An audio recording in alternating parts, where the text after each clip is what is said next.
ในบทเรียนการอ่านตอนต้นผู้เรียนได้ศึกษาถึง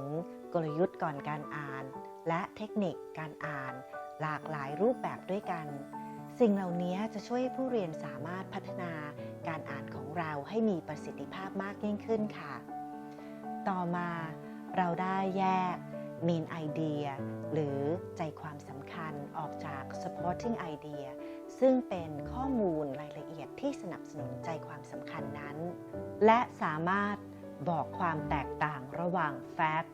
หรือข้อเท็จจริงกับ Opinion ความคิดเห็นส่วนตัวของผู้เขียนต่อไปนี้เราจะมาวิเคราะห์เช็คลิสต์ของผู้เขียนว่าผู้เขียนต้องการจะสื่ออะไรให้ผู้อ่านได้รับรู้บ้างค่ะในหน่วยการอ่านตอนต้นเราได้เรียนรู้กลยุทธ์และเทคนิคการอ่านรูปแบบต่างๆที่จะช่วยให้การอ่านของเรามีประสิทธิภาพยิ่งขึ้นต่อมาเรายังได้เรียนรู้ที่จะแยกใจความสำคัญ Main Idea ออกจาก Supporting Details ข้อมูลรายละเอียดสนับสนุนใจความสำคัญนั้นเราได้เรียนรู้ว่าอะไรคือข้อเท็จจริง Facts หรืออะไรคือ Opinion ความคิดเห็นความเชื่อส่วนตัวของผู้เขียนคราวนี้ค่ะเราจะมาวิเคราะห์กันให้ละเอียดมากขึ้นถึงตารางข้อมูลเป็นเช็คลิสต์ของผู้เขียนสิ่งที่ผู้เขียนมักคำนึงถึงเวลาท่านขีดเขียนข้อมูลให้เราอ่านกันอันดับแรกในบทเรียนนี้เราจะมาศึกษากันถึงข้อมูลที่ผู้เขียนมักคำนึงถึงและเป็นสิ่งที่ผู้อ่านอย่างเราต้องคอยจับตามองกันค่ะในฐานะที่เป็นบัณฑิตทำไมเราต้องทำความรู้จักกับ Author Checklist และ Author Checklist อันนี้จะช่วยเราอย่างไรบ้างในเรื่องของการอ่าน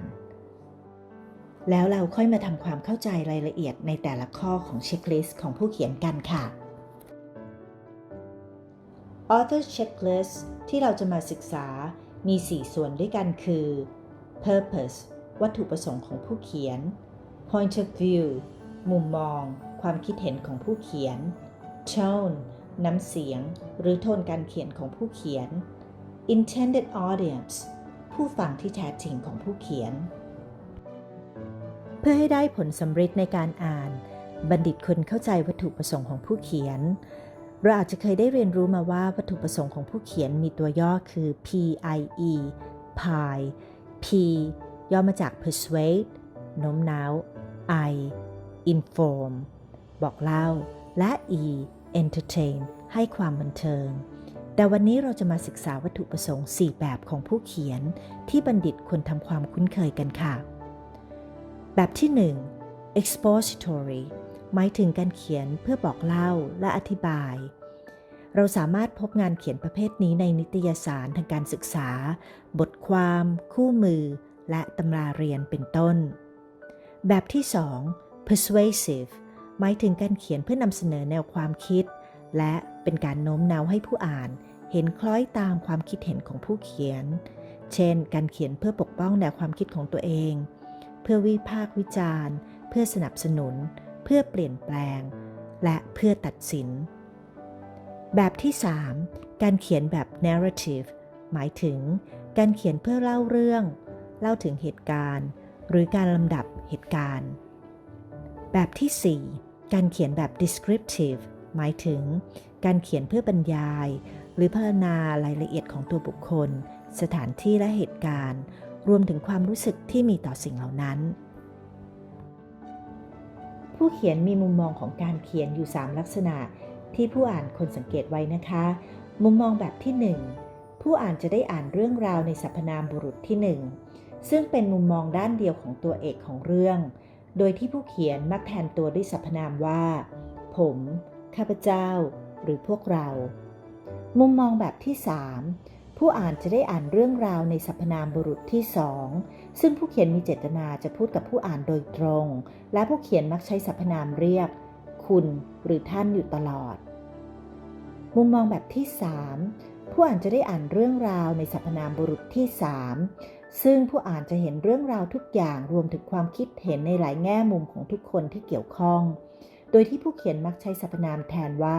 เขาเธอหรือเอ่ยชื่อบุคคลนั้นโดยตรงเมื่อผู้อ่านเข้าใจวัตถุประสงค์และมุมมองของผู้เขียนแล้ว ผู้อ่านก็จะสามารถประเมินทัศนคติและอารมณ์ของผู้เขียนที่มีต่อเนื้อหาที่เขียนโดยดูได้จากระดับการใช้คำถ้าผู้เขียนมีทัศนคติที่ดีต่อเนื้อเรื่องผู้เขียนจะใช้คำหรือประโยคที่ยาวขึ้นเพื่อแสดงความสุภาพความคิดในแง่บวกและให้ความรู้สึกที่ดีๆถ้าผู้เขียนมีทัศนคติที่เป็นกลางผู้เขียนจะใช้ประโยคที่มีลักษณะเป็นกลางๆแบบบอกเล่าแต่ถ้าผู้เขียนมีทัศนคติที่ไม่ดีผู้เขียนอาจใช้คำหรือประโยคที่มีความหมายในแง่ลบหรืออาจใช้คำที่มีความหมายรุนแรงก็ได้ค่ะหากเราได้ทราบถึงกลุ่มผู้อ่านที่เป็นเป้าหมายของผู้เขียนแล้วจะช่วยให้เราอ่านด้วยความเข้าใจในตัวผู้เขียนได้ดียิ่งขึ้น